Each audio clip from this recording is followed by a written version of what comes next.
Bueno, no tengo que explicar el protagonismo que está teniendo la democracia cristiana en la discusión de las grandes reformas que ha planteado el gobierno de la nueva mayoría. Es importante ese protagonismo y hoy estamos con su presidente, el senador Ignacio Walker, que por cierto estuvo en el gran cónclave de anoche, tras el cual se dijo que había respaldo unánime a esta reforma a la educación. Senador, ¿cómo está? Buenas noches. Muy buenas noches, Juan José, encantado. Gracias por estar acá.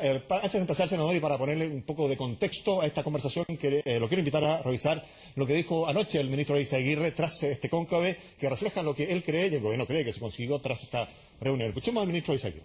No hay absolutamente ninguna diferencia al interior de las opiniones que hoy día en la noche escuchamos.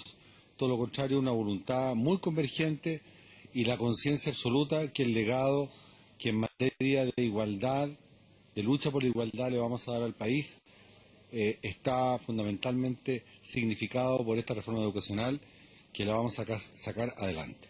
Aquí no hay ni rediseños ni retrocesos, lo único que hay es reforma, es la única cosa con que hoy día tenemos en mente. Conserva el buen humor el ministro. Convergencia total, dice senador. Si lo que dice el ministro es real, entonces quiere decir eso que usted se olvidó de los reparos, reservas, críticas que hemos escuchado en estos meses, senador. Yo no creo que eso sea así, sobre todo después de leer una entrevista que le leí hoy día en un diario. Pero dígame usted, ¿hay convergencia total? Mire, la verdad es que nosotros como comité político, hace ya unas 3 o 4 semanas, definimos lo que yo llamo la doctrina del comité político. Convergencia sustantiva en los objetivos, flexibilidad en los mecanismos. No hay dos opiniones al interior de la democracia cristiana respecto de la necesidad de una reforma educacional, de una reforma tributaria. Somos parte del gobierno, de la nueva mayoría, pero obviamente sí, claro, en cada una de estas reformas vamos a hacer ver nuestro punto de vista, acorde con nuestra identidad, representando a la clase media, a la gente independiente, al mundo que siempre hemos representado como un aporte a la propuesta común, en este caso, de la reforma educacional. Si uno lee políticamente lo que ocurrió ayer, senador, hay posturas que se vieron evidentemente fortalecidas. El ministro Eizaguirre es el vocero de lo que ocurre ayer ahí y sale diciendo esto, que no hay ningún rediseño ni ningún matiz de ninguna naturaleza. Y la ADC, entiendo que al interior de este cónclave de ayer fue más bien criticada que elogiada, ¿es así? No es cierto, no es cierto. Miren, nosotros siempre hemos ido marcando un punto de vista. Queremos que las reformas lleven nuestro sello, nuestra impronta. Nosotros somos un partido de gobierno, somos un partido de la nueva mayoría, pero somos la democracia cristiana. Y por lo tanto, cuando hacemos un aporte, es para enriquecer esa propuesta común, no para torpedearla, no para debilitarla, no para empobrecerla. Entonces, obviamente, en una reforma educacional que son 8 proyectos de ley, es de una tremenda complejidad. Hay 3 que han ingresado. Sí, hay 5 que vienen. Preescolar. Exactamente, que la aprobamos por unanimidad ayer en el Senado, digámoslo también. Estamos avanzando en el administrador provisional. Vienen ahora los proyectos sobre nueva educación pública, carrera docente. Entonces, nunca vamos a renunciar como democracia cristiana a hacer ver, Juan José, nuestro punto de vista. Esta frase que acabamos de escuchar del ministro Eizaguirre refleja, francamente, de manera exacta lo que piensa toda la nueva mayoría. ¿No hay matices? No, siempre hay matices, siempre hay puntos de vista. Lo que el ministro Eizaguirre ha dicho, que yo comparto, es que los 7 partidos políticos presentes ayer en la reunión de Cerro Castillo, el llamado cónclave, que es un lenguaje más vaticano, pero fue una reunión de trabajo, de coordinación con la Presidenta de la República, todos adherimos, ¿no es cierto?, a la necesidad de una reforma educacional. ¿Cuál es el punto? El punto es que queremos una buena reforma educacional. Y eso requiere mucha reflexión, mucho debate, mucho diálogo, mucha capacidad de escucha y entender que en la nueva mayoría hay una diversidad, cuando usted pone el unidad énfasis, en la diversidad. Cuando pone el énfasis, senador, en buena, yo no puedo dejar de recordar algunas frases que usted ha dicho en estas semanas, meses, sin ánimo de ser molesto y para precisar su posición, ¿no es verdad? Yo me hago cargo. Hoy dice en un diario, necesitamos una reforma que dé certeza, no temor ni incertidumbre. No encontramos sintonía con el sentido común, agrega Ciudadano en esta entrevista antes. Esto en menos de 24 horas del cónclave, ¿no? Y antes había criticado, bueno, la compra de fierros, había dicho que había que reconocer que había habido improvisación, desorden. A ver, esa frase es del senador Carlos Montes, en una entrevista hace 3 semanas, que dice, hay temor e incertidumbre entre los sostenedores y apoderados. Si lo hubiese dicho yo... Bueno, entonces, referido a eso, yo dije, mire, aquí tenemos que introducir certeza, porque hay una percepción de un cierto desorden, una cierta improvisación, hay un cierto temor, ¿no es cierto?, una cierta incertidumbre. Por lo tanto, una reforma educacional que es un cambio estructural, que es un cambio de fondo, que produce, ¿no es cierto?, debate, tiene que tratar de producir confianza hay que llevar tranquilidad a la familia, a la clase media, ¿no? Y por lo tanto, en la democracia cristiana hemos tratado de colocar ese matiz, ese punto de vista, no para cuestionar el objetivo, no para torpedear el proyecto, sino que para mejorarlo, perfeccionarlo y eventualmente corregirlo. Y de cara a lo que dice, senador, ¿cómo evalúa usted hasta ahora lo que ha sido la labor del ministro Izaguirre? Tiene que dejar que lo ayuden, decía usted hace un tiempo también. Yo dije dos cosas hace un tiempo. Uno, apoyo al ministro Izaguirre. Dos, Correcto. que se deje ayudar. ¿No es cierto? Porque aquí ha habido mucho titular de prensa, no mucho ruido. A veces muchos gustitos. Mensajero, dice usted, Yo conozco a Pablo. Nicolás Izaguirre, muy locuaz. Tiene una mezcla de ironía, de humor, que a veces le juega en contra. Es decir, esta reforma es tan importante, tan compleja, Juan José, que tenemos que darnos el tiempo, la pausa, la reflexión, la madurez, como dijo el ministro Izaguirre, ¿no es cierto?, para ofrecerle al país una reforma educacional que no sea percibida como una amenaza, sino que una reforma que realmente va a cumplir el anhelo de todo chileno, que es tener una educación de calidad en condiciones de equidad. Si somos claros respecto a su objetivo, vamos a ordenar los mecanismos que son opinables. Yo sé que usted tiene muy claro el panorama en esta reforma, senador, y por eso quiero preguntarle derechamente qué es lo que usted le cambiaría, le sacaría, le mejoraría para que esta fuera una buena reforma, porque entiendo, tras su crítica, que la reitera acá, no es una buena reforma. Yo le cambiaría mucho, y le estamos cambiando mucho. Por ejemplo, hoy día en la mañana, en la reforma educacional, en el Senado, tuvimos 3 horas viendo en la nueva indicación que introdujo el Ejecutivo hace 10 días al proyecto sobre administrador provisional, que es un proyecto muy deficiente en sus orígenes, desde el punto de vista técnico, jurídico.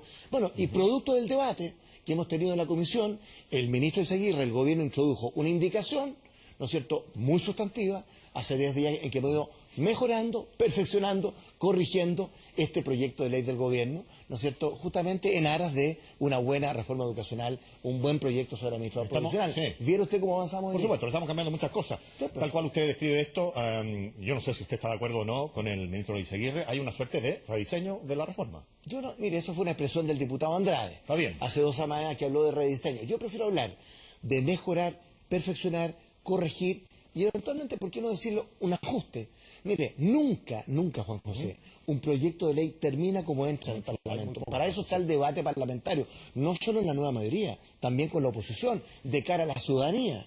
Cuando usted escucha a Andrés Palma, el secretario ejecutivo de la reforma, decir que si se aplicara tal cual esto sería una suerte de lápida a la educación pública, ¿usted suscribe una frase Yo como esa? entiendo, creo entender lo que quiso decir Andrés Palma, que en el fondo, mire... Que es hay militante de la ADC. Sí. Con lo que la ADC vuelve a las fotos, ¿no, verdad? Bueno, de educación. Pero lo que yo creo que quiere decir Andrés Palma, que comparto, es que hay que caminar y mascar chicle a la vez. Es decir, hay que hacer frente a los desafíos en la educación particular, ¿no es cierto?, subvencionada, pero también la educación pública, porque lo que se nos está quedando atrás, Juan José, es una educación pública municipal que hoy día representa el 37% de la matrícula y donde hay deficiencias muy serias. Se anunció una agenda corta y ahora vienen 2 proyectos. Nueva educación pública, carrera docente. ¿Para qué? Para mejorar, ¿no es cierto?, la calidad de la educación pública, para que sea atractiva para los padres apoderados. Y para una cosa muy importante, el Estado, ¿qué tiene que garantizar? Una buena educación privada, una buena educación pública, para que los padres apoderados puedan elegir entre 2 buenos tipos de educación. No quiero llevar a otro tema, usted sabe mejor que yo que se adelantó la discusión de los presidenciables en la nueva mayoría. Marco Enrique Humirami dijo aquí en Estado Nacional, en este canal, que él había decidido participar eventualmente en una primaria presidencial de la nueva mayoría. Seguramente Andrés Velasco lo va a hacer también. En el PPD tienen a Lagos Weber figurando en algunas encuestas, Carolina Toá, el senador Lagos Weber. En fin, ¿cuáles son las cartas de la ADC para levantar frente a una primaria de senadores el año 2017? Que usted dijo que iba a levantar la ADC una carta. Yo creo que es absolutamente prematuro, absolutamente extemporáneo. Pero eso es una frase, senador, esto No, ya está en curso. le estoy completando Entiendo, la frase. pero- O sea, yo creo que es prematuro, que es extemporáneo, pero obviamente que la democracia cristiana va a llevar una carta presidencial en 2017, una opción presidencial. Este es un régimen presidencial, ese es el premio mayor. Ahora, hoy la tarea, la agenda, lo que está en la orden del día es otra cosa. Por eso yo dije y reitero que es prematuro y extemporáneo hablar del tema presidencial. Ahora, usted, respecto de usted mismo, tiene evidentemente intenciones y una opinión. ¿Usted se descarta de ese panorama eventual? Mire, yo siempre he dicho que mientras sea presidente del partido, y en estos días estoy cumpliendo 4 años en la presidencia del partido, yo no tengo queda un agenda tiempo propia. más. Yo no tengo agenda propia. Esto termina en marzo, ¿no? Hay que hacerme la pregunta tipo abril, pero por ahora no está en la orden del día el tema presidencial. Sí creo que la democracia cristiana tiene que potenciar, no destruir, los liderazgos, ¿no es cierto?, que pueden transformarse en una carta presidencial en 3 años más. Estamos hablando del 2017. Alguien podría decir, senador, que esta discusión en todo caso tiene o no tiene mucho sentido porque muchos piensan, y lo expresó Gutenberg Martínez, que tal cual conocemos hoy día, la nueva mayoría tiene fecha de vencimiento con el gobierno de Michelle Bachelet, tal cual la conocemos con la hacia adentro. Yo quiero hacer una precisión, porque ¿cómo hemos definido los 7 presidentes de partido? Hoy día leí que Ignacio Walker había definido esto. No, los 7 presidentes de la nueva mayoría definimos hace 3 meses a la nueva mayoría como un acuerdo político y programático para apoyar al gobierno de la presidenta Michelle Bachelet. Es distinto decir que esto tiene fecha de término. Yo sería un poco más convocante, un poco más amplio. La democracia cristiana no va a caminar sola por la vida. Siempre hemos creído en políticas de alianza. Fue la concertación, antes fue la alianza democrática, hoy es la nueva mayoría, pero sí sobre una base de respeto mutuo, de igualdad de condiciones, sin ninguneo. ¿No es cierto? Sí, le quiero preguntar, porque ese es el fondo político de la pregunta. ¿Hay comodidad total o cierta suerte de incomodidad en la nueva mayoría? Seguramente lo está mirando muchos demócratas cristianos. Usted recibió un respaldo importante en la junta que se hizo hace poquito. ¿Hacia dónde navega la DC realmente, senador? Porque hay evidencias y dichos que se empiezan a acumular respecto de que sí, efectivamente, hay cierta suerte de incomodidad. Mire, la democracia cristiana tiene una historia, una cultura política, un sector social que representa. Nosotros somos un factor de equilibrio en el sistema político.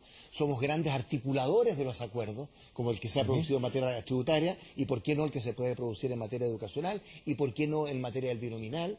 Por lo tanto, yo siempre he pensado que Chile necesita un buen partido demócrata cristiano, ¿no? Porque de lo contrario esto se polariza, ¿no? Y en ese sentido creo que estamos una vez más cumpliendo una misión, una función histórica que es importante para el país, que es propiciar un cambio social, porque nuestro tema es la justicia social, ¿no? Pero buscando que no se nos desactive la nave, buscando un equilibrio que permita que a Chile le vaya bien, que la clase media surja sobre la base del esfuerzo personal, ¿no es cierto?, familiar, con una red de apoyo que no sustituya ese esfuerzo. Pero ¿qué pasa? Que esa clase media se siente huérfana de representación política muchas veces. Y yo siento que la democracia cristiana cumple ese rol de un partido nacional y popular, como lo definió Frei Montalva en los años 50. Hay quienes sostienen que hay una ausencia de sintonía ideológica entre ustedes, por ejemplo, y los sectores más de izquierda, como el Partido Comunista, en la nueva mayoría. ¿Usted descarta la posibilidad, por ejemplo, que a futuro la democracia cristiana desde el centro navegue a la centro-derecha con sectores como Amplitud, eventualmente Renovación Nacional? No. ¿Ese es un escenario imposible? Sí, sí. Yo quiero ser bien franco. O sea, un gobierno conjunto con la derecha, una coalición política con la derecha, un acuerdo electoral con la derecha, yo lo descarto. Yo conozco mi partido.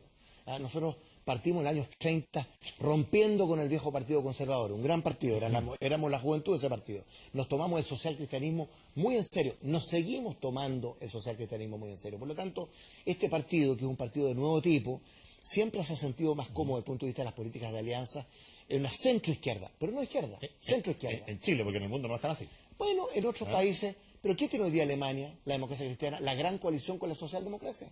Muy parecido a lo que ha sido la concertación, ¿no es cierto? Y en ese sentido, cada país tiene su propia... alemana pactando con el Partido Comunista. Pero mire, nosotros hemos logrado un acuerdo político y programático con el Partido Comunista. Le quiero ser franco.